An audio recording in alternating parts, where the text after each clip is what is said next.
Hey everybody, it's Miss Ramsey doing our daily read aloud of, lo and behold, the Serafina book. It is awesome. Um, if you remember from last chapter, Serafina was questioning herself because she couldn't remember whether she had attacked these people or not. And so she was asking herself, did I do this or did I hurt these people? And she couldn't remember exactly what she had done. So we are going to read the next chapter to see if she can actually remember what she did. Let's see.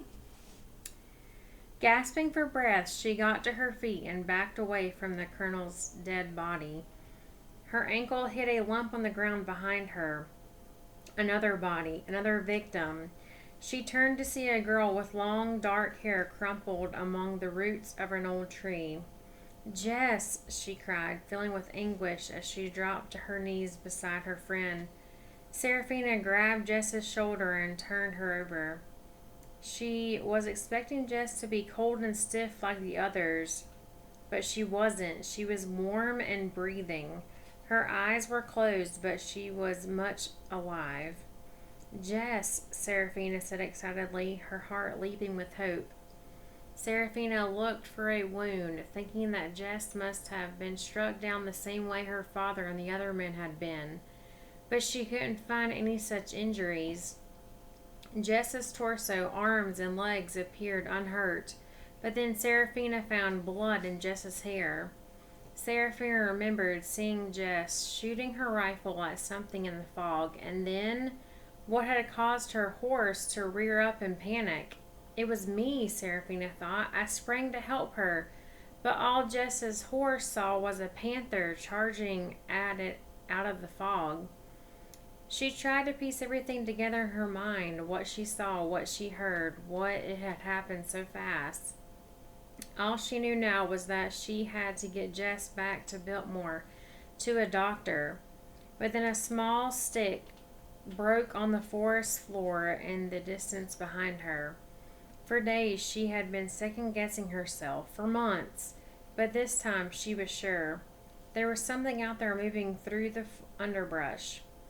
Then she heard a much closer noise, the dragging of heavy footsteps coming toward her through the woods, the movement of metal mesh, and the clanking of one piece of metal against the other.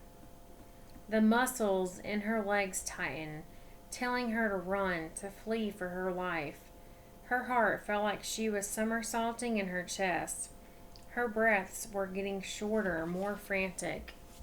She knew she shouldn't leave Jess lying here alone and wounded on the ground, but she felt a powerful, overwhelming need to follow that sound.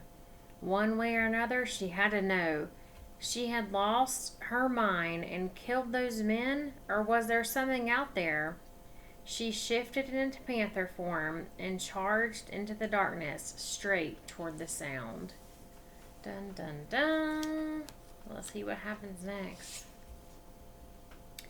She dove headlong through the forest, plowing through the swirling fog, the underbrush catching on her whiskered face. When the fog became so thick she couldn't even see a few feet in front of her, she had to slow down, but she kept moving, listening ahead. She heard another dull, clanking thud and the heavy, dragging footsteps. She rushed forward in a fast, slinking prow, claws at the ready. But the farther she went, the fainter the sound became. She stopped and listened into the murkiness of the midnight fog, but the noise had faded. She waited and listened. Growling, she doubled back and tried to pick up the sound where she'd heard it last. Come on, she thought in frustration. It's got to be here. I'm so close. She turned and then turned again. As she crept through a thick stand of trees and brushes with low, twinkling branches, she used her whiskers to find her way. The pulsing, rhythmic buzz of the forest's night insects surrounded her now. She could hear dew dripping from the trees and the whistle of a whip poor will in the distance. And then she heard something much softer ahead, the touch of small feet moving tap, tap, tap across the autumn leaves. She crept forward, ready to pounce, the fog to clear in front of her. The clouds overhead were thinning, and the silver light of the crescent moon shone down into a small meadow. The fur in the back of her neck tingled, and then she finally saw it. The creature was standing there, perfectly still, in the center of the moonlight meadow, its head turned toward her. It was staring at her with its black, otherworldly eyes. It was a small, white deer. Dun, dun, dun. We'll have to see what the deer has to say to her tomorrow.